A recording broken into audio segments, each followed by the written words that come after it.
He thought it was just another quiet afternoon nap on his leather couch, until he heard the tiny voice of his maid's little girl whisper something that made his chest tighten and his hands go cold. Right there, with a thick bundle of cash lying on the table only a few steps away, the child looked at the money, then at her mother, and said words so pure, so honest, that this millionaire, who thought he knew everything about people, suddenly realized he had been the one on trial all along. What he didn't know was that this simple test he cooked up to measure their integrity was about to expose his own heart. But before we go, like this video, subscribe to the channel, and turn on notifications so you don't miss the next story. Thank you. Let's begin. Because to understand why a grown man would pretend to sleep on purpose and lay a trap with money in front of a child, you have to see where his mind was, what he believed about people, and how one small family in his house slowly started to change everything. Richard Cole was the kind of man people pointed at when his car passed by. You know the type: tall gates, uniformed guards, clean glass you could see a reflection in, gardens that looked like they belonged in a magazine. He was a self-made millionaire, a successful real estate developer in a big city, known for his sharp suits, fast decisions, and even faster temper when he felt disrespected. From the outside, he had it all: the mansion, the cars, the business, the influence. On the inside, though, his house echoed. His wife had passed away years earlier, and his only son studied abroad, barely calling. His days were full of meetings and numbers, his nights full of silence and the soft hum of air conditioning. The only consistent warmth he had in that house came from someone most guests didn't even see. Her name was Grace.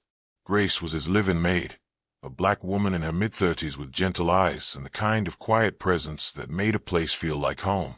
She'd been working for him for almost 4 years. She cooked, cleaned, organized, reminded him to take his pills, and made sure there was always a little container of cut fruit in the fridge because, sir, it's not every time coffee. Your body needs something fresh too.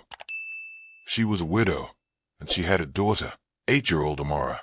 Because the city was rough and childcare was expensive, Richard had allowed Grace to bring her daughter to live in the small room attached to the staff quarters. At first, he didn't like the idea. A child in his house, running around, touching things. But the first day he saw Amara, she was standing right behind her mother, body half hiding, holding a small, worn-out backpack. Her uniform was ironed but old, her sandals slightly too big, her little hair packed neatly in braids with purple beads. "Good afternoon, sir," she had whispered, eyes lowered. He'd just nodded and gone past her. He didn't know that this shy little girl would soon be the one to hold a mirror up to his soul. Days turned into weeks, weeks into months. Grace proved herself to be steady, reliable, almost invisible in how smoothly she ran the house. On Monday mornings, she would be up before dawn, washing, pressing shirts, preparing breakfast, packing a simple lunchbox for Amara's school. "Mom, will I be late?" Amara would ask, hopping on one foot to fix her second sandal. "No, you won't," Grace would say, tying the lace. "Hurry and eat. Your brain needs food before it can shine." Sometimes, before leaving, they would peek timidly into the main house if they heard Richard moving. "Good morning, sir," Grace would say politely. Richard would just wave without looking up from whatever document he was reading or email he was checking. He wasn't cruel. He just didn't spend energy on people he didn't think were important. But here's the funny thing about life. Sometimes, the people you think are background characters are the ones carrying the story's lesson. There were small moments, like the day the generator failed, and the mansion went dark. Most of the staff ran around, panicking, trying to call the electrician. Richard was irritated, pacing, complaining about how much he paid for basic things like light. In the middle of it, he noticed a small glow in the backyard. He went to the window and saw Amara, sitting near the staff quarters with a rechargeable lantern, her school notebook open on her lap. Grace sat beside her, fanning her with a folded magazine, chasing away mosquitoes. "Mom, it's hot," Amara complained. "I know, my love. Just finish this page," Grace said softly. "You know what we always say. Hard work now," the girl sighed. Soft life later. They both finished together, giggling. Richard watched them for a few seconds, then turned away. Something about that scene stayed with him, But he didn't think deeply about it. Not yet. Everyone in Richard's circle knew he was wealthy, and everyone in his circle had an opinion about having live-in staff. At a business lunch one afternoon, the topic came up. "You still let them move around your house freely?" his friend, Tony, asked, cutting his steak.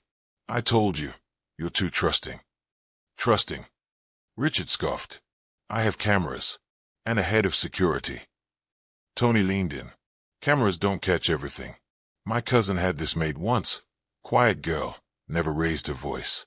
One day she disappeared. So did my aunt's jewelry." Another man laughed. "I always say it. Don't leave cash lying around when there are poor people in the house. Temptation is real, my brother." They went on, trading horror stories. "Let me tell you," Tony said. "Sometimes, the worst ones are the ones with kids. They'll make the kids do the dirty work. Nobody suspects a child." The table laughed. Richard forced a smile, but those words hit something in him. Nobody suspects a child. Now, Richard wasn't new to betrayal. When he was younger, his own uncle had stolen money from his father's small shop. That theft pushed their family into years of struggle. His father could never completely recover, and Richard grew up with a hardened rule in his heart. Trust is expensive. Don't give it cheaply. So when he heard those stories at lunch, something started shifting in his mind. On the drive home, he found himself thinking about Grace and Amara. Grace, who always sent part of her salary back to her village. Amara, who sometimes drew little pictures and forgot them on the kitchen table. He thought about his gold cufflinks that had gone missing last month. He had assumed he misplaced them during a trip, but now, his mind connected dots that might not even be there. What if it wasn't carelessness? What if someone took them?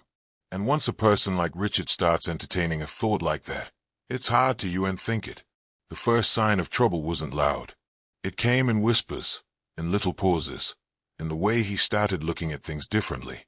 One evening, he walked into the living room and saw Amara standing near the shelf that held some of his expensive ornaments. She wasn't touching anything. She was just staring at a glass horse statue, eyes wide, like she was imagining it galloping away. He cleared his throat. She jumped and quickly stepped back. "Good evening, sir." "Amen," he replied, walking to the bar area. He watched her from the corner of his eye. "Where's your mother?" he asked. "She's in the kitchen, sir. She told me to wait here and not touch anything." His eyes flicked to her small hands, then to the statue again. It was innocent. She was a child, curious about shiny things. But in his mind, Tony's words echoed. "They'll make the kids do the dirty work. Nobody suspects a child." "Go help her," he said sharply. "Yes, sir." She rushed off. He walked to the shelf, ran his hand over the statue, then looked at the small smudge on the glass near it. It could have been dust. It could have been a fingerprint. He didn't know. But once suspicion takes root, every mark looks like evidence. That night, he lay in bed staring at the ceiling. Images rotated in his mind. His uncle's hands in the cash box, his father's face when he discovered their savings gone, Tony's stories, Amara's big eyes near the glass statue. He told himself he was just being careful. "There's nothing wrong with being cautious," he muttered. "I worked hard for everything in this house."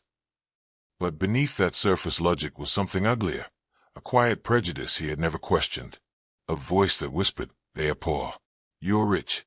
Their need is bigger than their conscience." He hated that voice. Yet he still listened to it. And that's how his test began. First, it was small things. He deliberately left his wallet on the dining table one afternoon, then went upstairs to take a call, leaving the security camera recording extra carefully. When he came back, the wallet was exactly where he left it. He checked the money. All there. Next, he placed his watch, a very expensive one, on the bedside table, slightly visible from the hallway, then pretended to forget it when he went downstairs. He made sure Grace had a reason to go upstairs to bring him a file. He watched the camera footage later. She walked past the door, looked in briefly out of habit, saw the watch, and then stepped inside. His heart sped up. Grace picked up the watch, looked around, then opened his drawer, placed the watch inside, closed it, and walked out. No sneaking, no pocketing, no hesitation. Still, instead of feeling relieved, Richard felt annoyed. Of course she would be careful with the camera there, he said to himself. No one steals when they know they are being watched. So he brainstormed something bolder, something that would feel natural, something that would involve the one person nobody suspects, the child. Meanwhile, life continued as usual in the mansion. Amara woke up early, helped her mother with chores before school, and sometimes sang softly as she swept the small corridor outside their room. She loved to peek into the main house whenever she had a chance, looking at paintings, the big grand piano, the way light fell on the chandelier crystals. To her, it was like living inside a movie set, just without the part where she actually belonged in the scene. One evening, she stared at one of the big framed photographs on the wall near the staircase. Richard, his late wife, and the young son, all laughing in a garden somewhere abroad. "You miss her?" she had once asked her mother quietly, pointing at the wife in the photo. "It's not my place to miss her, child," Grace said, "but I think he does." "How do you know?" "Because he looks at that picture when he thinks no one is watching," Grace answered, wiping the banister. Amara had nodded slowly, absorbing it. Children notice more than we think. They just don't always have the words to explain what they see. Grace had her own backstory, her own scars. She had worked as a cleaner in several places before this job: offices, schools, small hotels. She had been underpaid, insulted, sometimes called names because of her skin, her accent, or just because people thought her maid had no feelings. She had watched her husband die slowly from an illness they couldn't afford to treat in time. She had buried him with borrowed money and cried into her pillow quietly so her daughter wouldn't hear. The one thing she promised herself, over and over, was this: my daughter will not go through what I went through. She will stand tall. She will not bend her back to anyone, unless she chooses to bow before God. So every night, no matter how tired she was, she would sit with Amara at the small table in their room, helping her with homework. "What do we always say about other people's things?" she'd ask. "They are not ours," Amara would recite. "And even if they leave money on the floor, we'll leave it there or give it back." "And why?" "Because we are not thieves." "And who is always watching?" "God," Amara would answer, rolling her eyes like she'd heard it 1,000 times. Then they would laugh, and Grace would ruffle her hair. These moments shaped the little girl's conscience. But of course, Richard didn't know any of this. All he saw was a maid and her child, in a house full of expensive things. Now, around this time, another character entered the picture more loudly: Richard's older sister, Veronica. Veronica was sharp, stylish, and endlessly opinionated. She visited often, partly out of concern, partly out of habit, and partly because she liked reminding her brother of how much he owed her from the old days. Where Richard was guarded but quiet, Veronica was open and cutting. "Why do you still have that maid here with her child?" she asked one afternoon, sitting in the living room, sipping chilled juice. "This is not a daycare, and with your kind of money, you shouldn't be so careless." "What do you mean, careless?" he asked, frowning. She leaned back. "You heard the stories I told you. People you help are the same people who will clean you out if you're not careful. One day you'll just wake up and wonder where your designer watch went, or your cash, or the documents." "I have cameras," he repeated. Veronica waved her hand. "Please. Cameras show you who stole from you after they've already stolen. Prevention is better. You should change your staff regularly, or use an agency I know. They vet people properly, and it wouldn't hurt that I get a little commission." Now we see it. Veronica wasn't just concerned. She had a plan. If Richard fired Grace and hired staff from her preferred agency, she'd gain control and profit. She looked at Grace and Amara like they were stains on a white tablecloth, something that needed to be removed. Richard didn't fully agree with her, but her words merged with Tony's stories and his own memories. The suspicion in his chest grew heavy, like a stone, and that's when he made the decision that changed everything. He was going to test them. He waited for the perfect day. A Saturday afternoon, when he had no major meetings and the house would be quieter. Before lunch, he went to his safe and took out a thick bundle of cash, crisp notes, counted and recounted. It was enough money to tempt almost anyone who was struggling. Enough to pay months of rent, school fees, food, the kind of money Grace and Amara had never seen in one place. He held it in his hand and hesitated for a second. "What are you doing?" he asked himself. But then he hardened his heart. If they are honest, nothing will happen. If they are not, bet I know now, he thought. He placed a bundle of cash on a coffee table in the main living room, right in the open, beside his phone and a half-read book. Then he laid down on the big L-shaped couch, closed his eyes, and pretended to sleep. That was the plan. Pretend to nap, leave the money in full view, wait for them to come into the room, and see what they did when they thought he wasn't watching. He didn't know that this strategy of his was about to expose the real poverty in the room, not in their pockets, but in his heart. The air conditioner hummed softly. Outside, a bird chirped somewhere in the garden. Grace was in the kitchen, washing dishes. Amara sat at the small breakfast table there, coloring in a book. "Mom," the girl asked, chewing on her pencil, "do rich people feel lonely?" Grace glanced at her, surprised. "Why are you asking that?" Amara shrugged. "Sometimes I see Sir sitting by himself. Big house, big chairs, big table, but only one plate." Grace paused, her hands still in the soapy water. This child, always observing. "Everyone feels lonely sometimes," she said gently. "Even rich people. Money doesn't hug you at night." Amara giggled.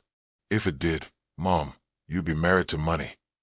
Grace flicked some water at her. "Will you keep quiet and color?" They shared a laugh. Just then, one of the male staff came in.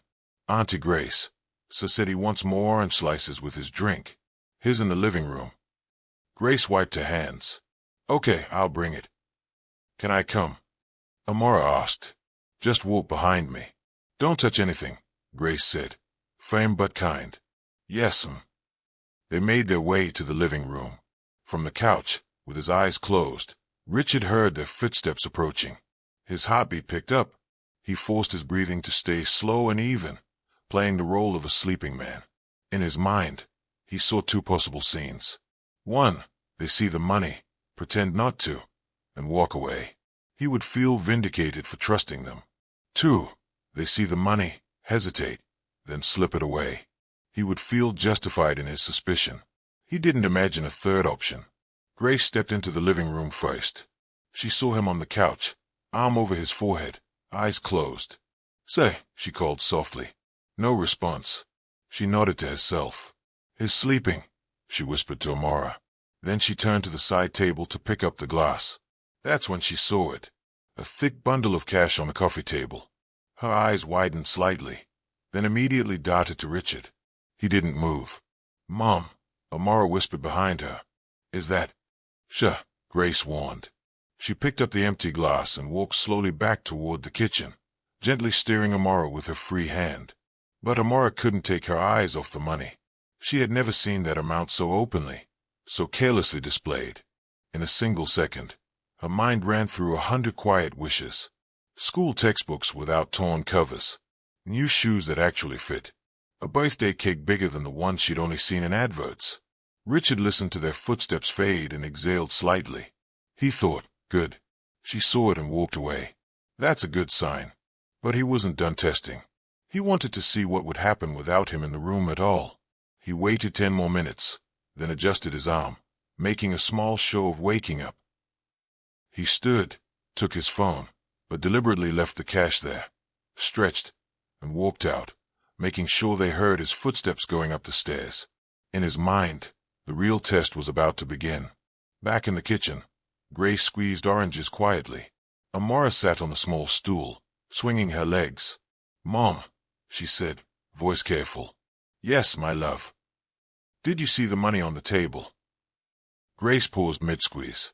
This is one of those moments parents don't prepare for, but they define everything. "Yes, I saw it," she said slowly. "Is it a lot?" the girl asked.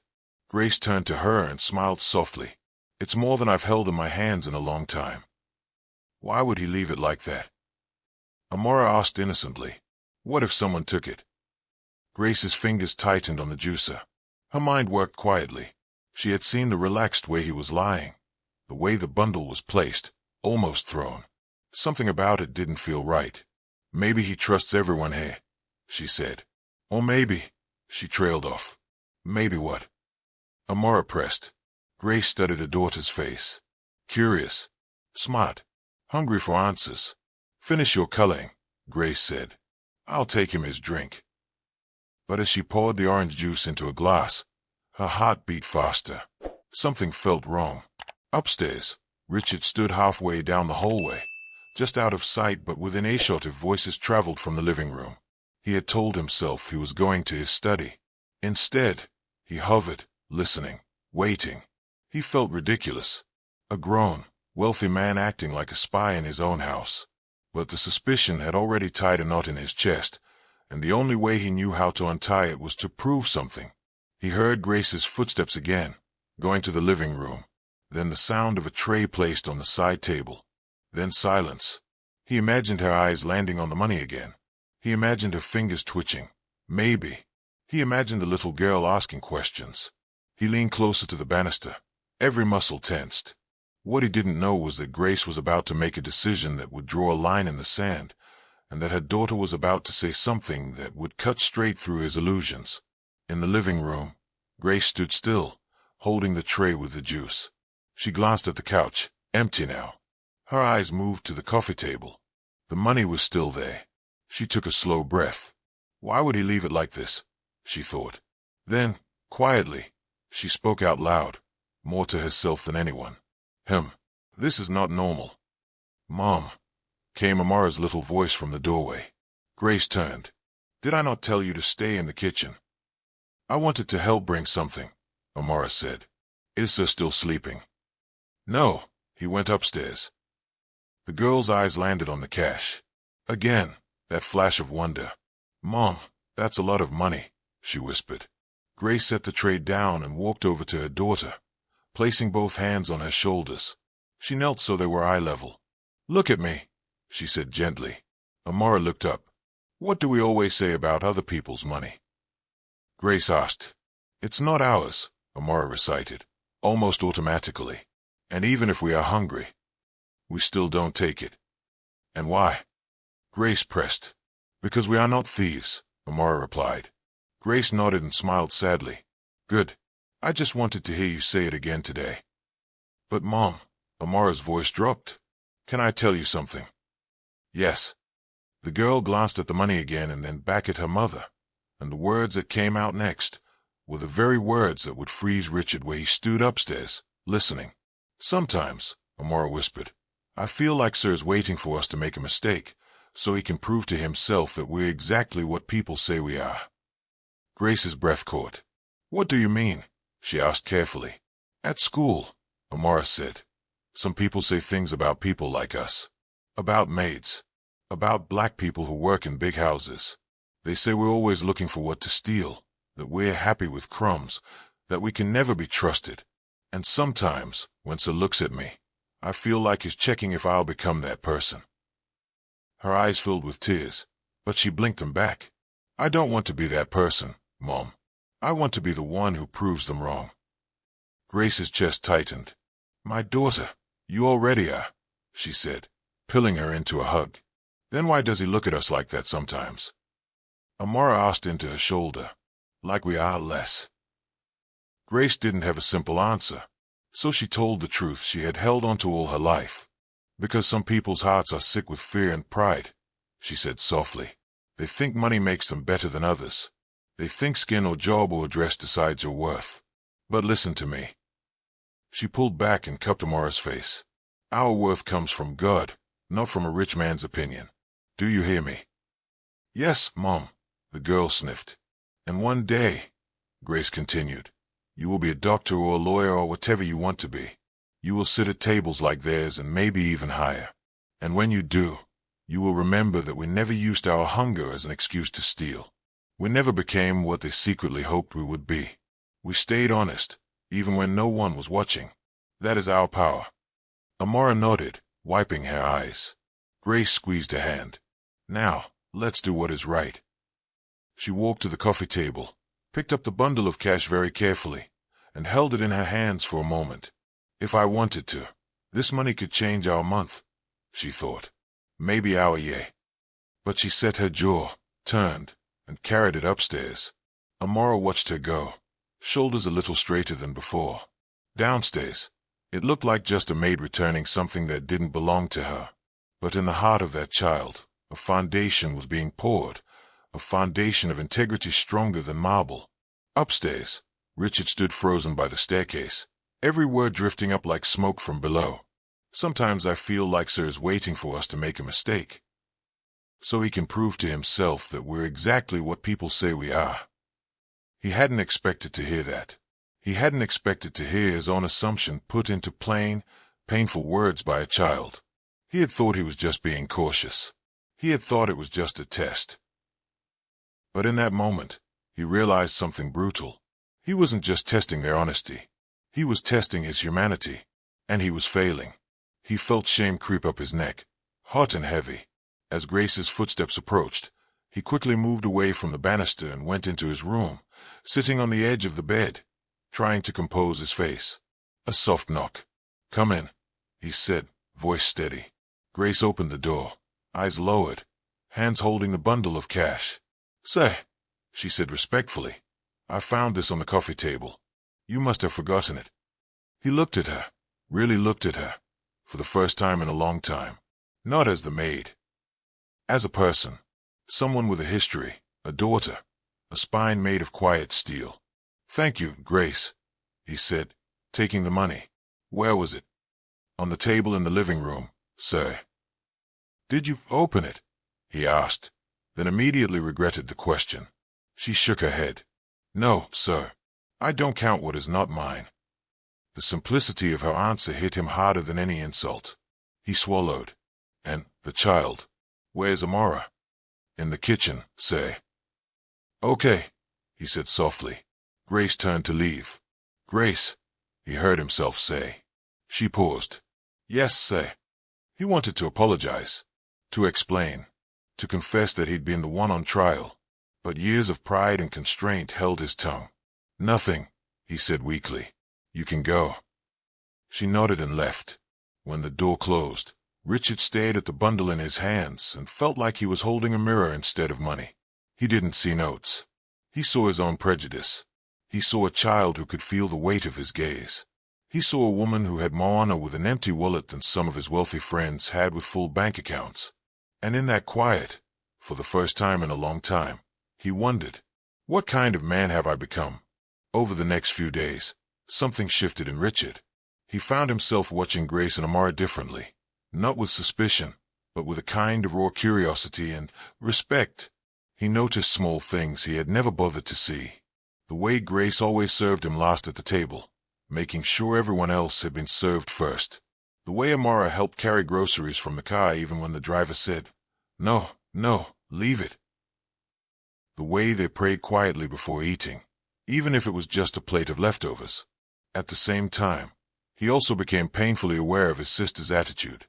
During her next visit, Veronica noticed a change in his mood. "Why are you looking so serious?" she teased.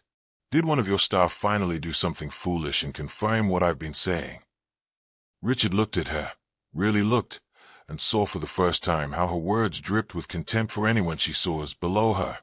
"Actually," he said slowly, "it's not them I'm worried about." She raised an eyebrow. "Oh, then who?" "Us," he replied. It was a small sentence, but inside him, a war was starting. Now, remember, every story like this builds toward a confrontation. The test with the money was the turning point for Richard's heart. But the world around him hadn't changed yet. His sister still had her plans. His friends still told their stories. The system still saw people like Grace as disposable. So the climax wasn't just about what he heard. It was about what he was going to do with that new awareness when it was tested in front of others. That moment came sooner than anyone expected. One evening, Richard hosted a small dinner party. Just a few business associates, his lawyer, and of course, Veronica. The table was set beautifully. Grace had spent hours in the kitchen preparing dishes, roasted chicken, jollof rice, salad, grilled fish, soft bread rolls. She moved quickly but carefully, wanting everything to be perfect. Amara helped set the smaller plates in the kitchen, humming to herself. "Careful with that soup bowl," Grace warned. "It's very hot." "Yes, Mom," Amara said, gripping it with both hands, following her mother's steps to the dining room door. On the other side, the guests laughed and clinked glasses. Veronica's voice rose above the others. You know, Richard, you should really think about upgrading your staff. Some of them have been here too long. Familiarity breeds nonsense. Richard clenched his jaw but kept quiet. He was still learning how to push back. Excuse me, Grace said softly as she entered, placing dishes down. Then it happened. The kind of accident that always seems small but comes at the worst possible time. As Grace turned to receive the hot soup bowl from her daughter in the doorway, someone laughed loudly at the table. Amara flinched at the sudden noise, her grip loosening just a fraction. The bowl slipped. It hit the edge of the side table, flipped, and the hot soup splashed across the polished floor and onto the hem of Veronica's designer dress. She shrieked. What on earth? She cried, jumping up. Everyone turned. In that one moment, all eyes fell on Grace and Amara. I'm so sorry, Ma, Grace gasped, automatically reaching for a cloth. Veronica stepped back sharply. Don't touch me with those hands. The room fell quiet. Amara froze, eyes wide, hands shaking. It was my fault, the girl whispered. Of course it was your fault, Veronica snapped. Children like you have no business near a table like this. You bring them into rich people's homes, and then you act surprised when things get broken. Veronica, Richard said warningly. No, let me talk, she insisted. This is exactly what I've been saying. First, it's a broken bowl. Next, it's missing jewelry. Then it's cash. You wait and see. Grace's cheeks burned with humiliation.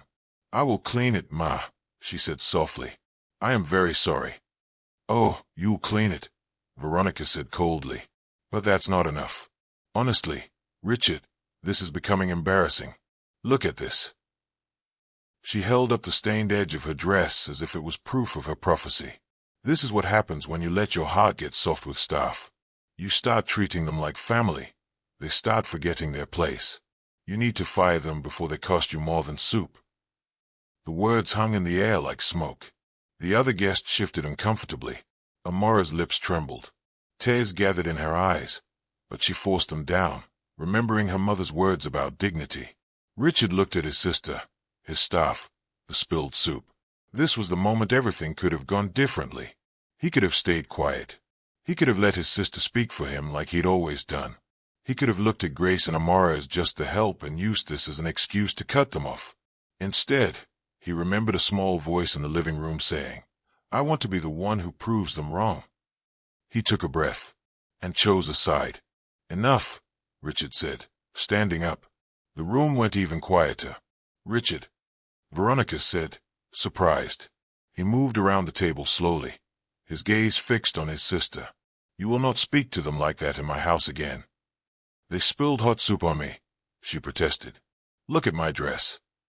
It was an accident, he said. You and I have spilled worse things in our lives. Some of us have spilled our humanity without even noticing. His words landed with a soft thud. Excuse me, Veronica asked, offended. Richard turned to his guests. I apologize for the interruption. Dinner will continue in a few minutes. Then he looked at Grace. Please, take Amara to the kitchen for a moment. Grace hesitated, eyes questioning. It's okay, he said gently. I'll handle this. She nodded quickly, placing a protective hand on her daughter's shoulder, and guided her out of the dining room. As soon as they left, Veronica scoffed. Handle what? The fact that you let a child run around like she owns the place. Richard looked at her steadily. The fact that I let my fears and your words blind me to who they really are. One of the guests cleared his throat. Maybe we should. No, Richard said. Stay. You already heard the accusations. You might as well hear the truth. He reached into his pocket and pulled out his phone. Veronica frowned. What are you doing? Some days ago, he began, voice level, I did something I'm not proud of. I took a large sum of cash. I left it on that coffee table right there. He pointed toward the living room. I lay on the couch and pretended to sleep, because I wanted to see what Grace and her daughter would do when they were alone with it. The guests exchanged glances. You did what? Veronica asked, half shocked, half interested. He turned the phone screen toward himself, scrolling. I felt justified at the time. My friends told me stories. You warned me. I remembered our uncle stealing from Dad. I told myself I was just being smart, protecting my property. He found the audio file he had recorded from the upstairs hallway that day. He had pressed record intending to catch wrongdoing. Instead, he had captured something else entirely. And did they take it? Veronica asked, crossing her arms. He looked up at her. You tell me. He tapped play and raised the volume. The room filled with the echo of Grace's soft voice from that day. What do we always say about other people's money? It's not ours. And even if we are hungry, we still don't take it. And why? Because we are not thieves. The guests listened, stunned. Then came the part that had frozen him. Sometimes, I feel like Sir's waiting for us to make a mistake, so he can prove to himself that we're exactly what people say we are. The little girl's voice was clear, vulnerable, wise beyond her years. Veronica's face flushed. Richard paused the audio. That's what she thinks of me. That I'm standing here, he gestured around, waiting for her to fail, just so I can feel right about my fare. He swallowed. I meant to test their character, he admitted. But it turns out, their character is not what was on trial. Mine was. No one spoke. Veronica looked away, suddenly uncomfortable under the weight of her brother's honesty. And just so there's no confusion, Richard continued, when Grace found the money again, she didn't hide it. She brought it straight to me. She didn't even count it. Do you know how many people I've hired at high levels of my company who cannot be trusted with that kind of temptation? He looked around at his guests, people with suits, titles, and polished lives, people who had bent rules when it suited them. The truth, he said, is that she is more on mopping my flaws than some people have sitting in boardrooms. One guest shifted in his seat. Another looked down at his plate. Veronica opened her mouth, closed it, then tried again. Richard, nobody is saying she's a thief. But accidents like today show you can't. Accidents happen, he cut in firmly. You spilled juice on Dad's clients when we were kids. Nobody fired you from the family. A few guests gave small, nervous laughs. This is different, she insisted, holding up her stained dress. Yes, he said quietly. It is. Because when you apologize to a rich person, people jump to protect you. When a maid makes a mistake, people jump to remove her. He turned to the table. Let me be clear. Grace is not the problem in this house. My pride was. My prejudice was. Your tone is. Veronica's eyes glistened with offended tears. So what? Now you're going to choose them over your own blood? He looked at her with a mixture of sadness and resolve. I'm choosing what's right. If you can respect that, you're welcome in my home. If you can't, then maybe it's you who shouldn't be here. The words hung in the air, heavy but true. For a long moment, no one moved. Then, slowly, one of the guests cleared his throat. I think that little girl said something powerful, he said quietly. We really do spend a lot of time waiting for people to confirm our stereotypes. Another nodded. I've never heard you talk like this, Richard. It's refreshing. Veronica looked around, realizing the room was not Philly on his side. You're all mad, she snapped, picking up a bag. Overstuff. Overspilled soup. She turned to her brother. You'll regret embarrassing me like this. Richard's voice was calm. If I ever regret defending integrity, I'll know I've lost everything that matters. She stared at him, her pride burning in her eyes. Then she left. The door closed behind her with a final click. Dinner continued, but the atmosphere had changed. Conversations shifted from gossip to self-reflection. People shared stories, not just of being betrayed, but also of times they had misjudged others because of class, race, or background. In the kitchen, Grace and Amara sat quietly, unaware of the full conversation, just aware that something big had happened. Did Sir shout? Amara asked. No, Grace said slowly. I think he defended us. Her voice carried a mix of disbelief and hope. Later that night, after everyone had gone, Richard called them both to the living room. They stood near the doorway, unsure. Come in, he said softly. Sit. Grace hesitated, then obeyed. Amara sat beside her, hands folded in her lap. Richard sat across from them, elbows on his knees, looking more human than they had ever seen him. "I owe you both an apology," he began. They exchanged a quick glance. "You don't have to, sir," Grace said automatically. "Yes," he replied. "I do. I left that money out on purpose. I pretended to sleep. I wanted to see if you'd take it." Amora's eyes widened. "So it was a test?" she asked. "Yes," he said. "A test I had no right to run on you. A test that came from my fear and my pride and from listening to people who see you as less." "My daughter didn't," Grace began. "I know," he interrupted gently. "I heard what she said. I heard everything." Amora's cheeks flushed. "You heard?" He nodded, and I froze. "Because you were right about me. I was waiting for you to make a mistake, to prove my worst assumptions true." He sighed. "That was wrong. Deeply wrong. I'm sorry." Silence filled the room. Grace blinked back sudden tears. All the years of being looked at with suspicion, all the times people had assumed the worst, and now, here was a rich man apologizing. Not making excuses. Not brushing it off. Owning it. "Thank you, sir," she said quietly. "That means more than you know." Amora bit her lip. "Say, yes. Do you still see us like that?" she asked softly. "Like people who are just waiting to steal from you?" He felt the question like a knife. "No," he said firmly. "Not anymore. Now I see you as people who have more integrity than I had. And I want to do better." He leaned back. "And starting now, things are going to change in this house." He wasn't just talking. Over the next few weeks, Richard took concrete steps. He gave Grace a formal contract with better pay, health coverage, and clear protections. No more "you can be fired anytime if someone spreads a rumor." He set up a separate small education fund in Amora's name, quietly, without turning it into a show. When Grace protested, saying, "Sir, this is too much," he said, "No, this is too late. But I'm doing it anyway." He instructed everyone in the house, including visiting relatives, that disrespect toward staff would not be tolerated.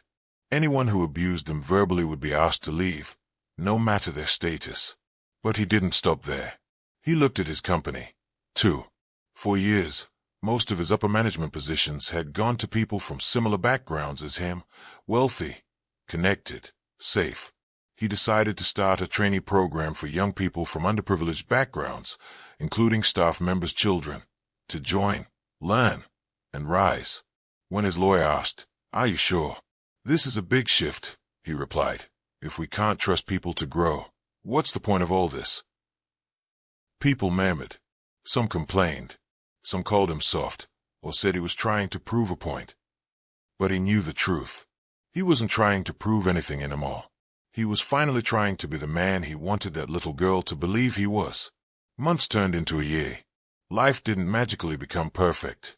There were still hard days, business losses, disagreements with Veronica, who eventually apologized, in her own half-hearted way. But something fundamental had shifted in the atmosphere of his house. The echo had softened. Laughter drifted from the staff quarters more often. Sometimes you could see Richard standing by the kitchen doorway, casually eating a piece of fried plantain while chatting with Grace about her village, or asking Amara about her test scores. One evening, he came home late and found Amara sitting at the dining table, books spread out, frowning at a math problem. "Still awake?" he asked. "Yes, sir," she replied. "The exam is tomorrow." He glanced at the numbers and smiled faintly. "I used to hate these," he confessed. "Move." She blinked. "Say, move over," he repeated, pulling out a chair. "Let me see if I remember how to suffer with you." She giggled and shifted her books. In small ways like this, a wall that had stood for years began to crumble. One day, some time later, Richard sat alone in his living room, looking at that same coffee table. The memory of the test still stung, but now it also felt like a turning point. The day he began waking up from a different kind of sleep. Grace walked in quietly. "Say, you asked to see me." "Yes," he said. "Sit." She did, folding her hands neatly, always respectful even though he had told her she could relax more. "I heard from Amara's school today," he said. Her face tightened with worry. Did something happen? He smiled. She topped her class. Again. Grace's shoulders sagged in relief and pride. My daughter, she whispered. God is faithful. I also heard something else, he said. The principal says she's already talking about studying medicine in the future. Apparently she stays behind after class to ask extra questions. Grace chuckled. She wants to be a doctor who doesn't charge people like us too much. She just might, he replied. He took a breath. I spoke to a friend at the university hospital, he continued. There's a scholarship program they run, but it doesn't cover everything. So I decided to add my own. A full scholarship. For one girl. For one future doctor. Starting with Amara, when the time comes, if you both agree. Grace's mouth fell open. Sir, I don't know what to say, she stammered. Tears filled her eyes. Say yes, he said softly. That will be enough. She pressed a hand to her chest. Yes, she whispered. Yes, sir. Thank you. Thank you. He shook his head. Don't thank me like I'm doing you a favor. I'm just doing what I should have done from the day you walked into this house. Recognize your worth.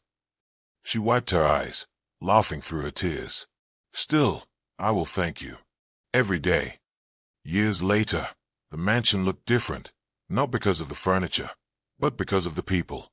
Richard's hair had more gray in it. His steps were a little slower, but his eyes, if you looked closely, were softer. Grace had a few more lines on her face, but they were the kind that came from smiling and surviving, not from stress alone. And Amara, she was no longer the little girl who stared at glass statues. She was a young woman in a white coat, standing at the entrance of a hospital ward, stethoscope around her neck, about to see her first patient of the day.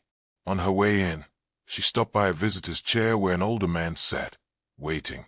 Sir, she said with a grin, you didn't have to come this early. He smiled back. And miss my favorite doctor's first official day. Never. She rolled her eyes. I'm not a real doctor yet. Still training. You've always been real enough, he replied. She laughed, then grew more serious. Do you remember that day in your living room? She asked suddenly. When you left money on the table. He nodded slowly. I remember. I was angry with you for a long time, she admitted. Not the kind of anger that shouts.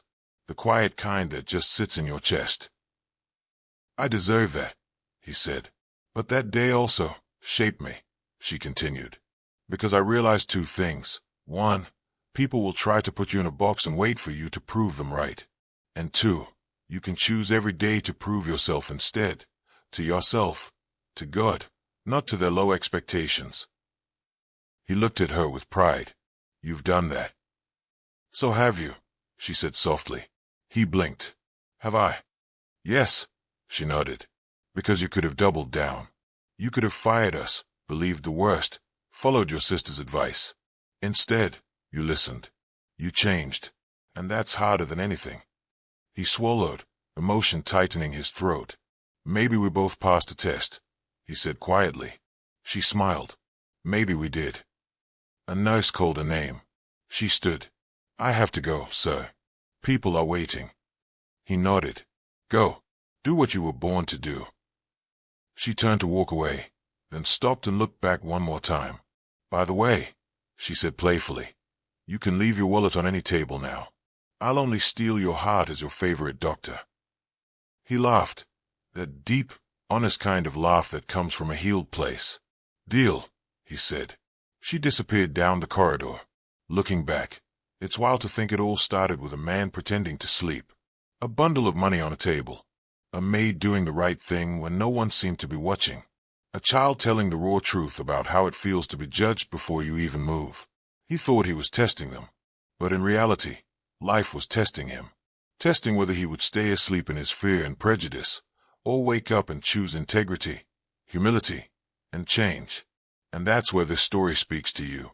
Because maybe you're not a millionaire with a mansion. Maybe you don't have staff or big bundles of cash lying around. But you do have people around you, at school, at work, online, whom you've already decided things about before they even opened their mouth. You do have moments where you can either wait for someone to fail, or choose to see their humanity instead.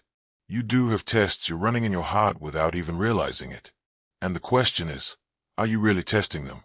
Or are you exposing yourself? If you've ever been in Grace's shoes, looked down on because of your job, your skin, your background, remember this. Your worth does not shrink because someone else can't see it. Your integrity is not less valuable because someone assumes you don't have it. If you've ever felt like Amara, walking into rooms where people expect you to be the stereotype, know this. Every time you hold on to who you really are, every time you choose honesty when no one is watching, you are breaking that stereotype, even if they pretend not to notice. And if, honestly, you've been more like Richard, judging, testing, looking for reasons not to trust others, maybe this is your moment to pause and ask, what am I really afraid of? What kind of person do I want to be when nobody is watching me? If you believe that integrity matters more than appearances, if you believe that people are more than their job titles, their skin color, or their bank accounts, if you've ever felt the sting of being misjudged, or the shame of misjudging someone else, you're not alone. Stories like this remind us we can do better, be better, see better. And if this story touched you even a little bit, if it made you think of someone in your own life, take a moment to share it, leave a comment about your experience, and hit that like button so more people can hear it.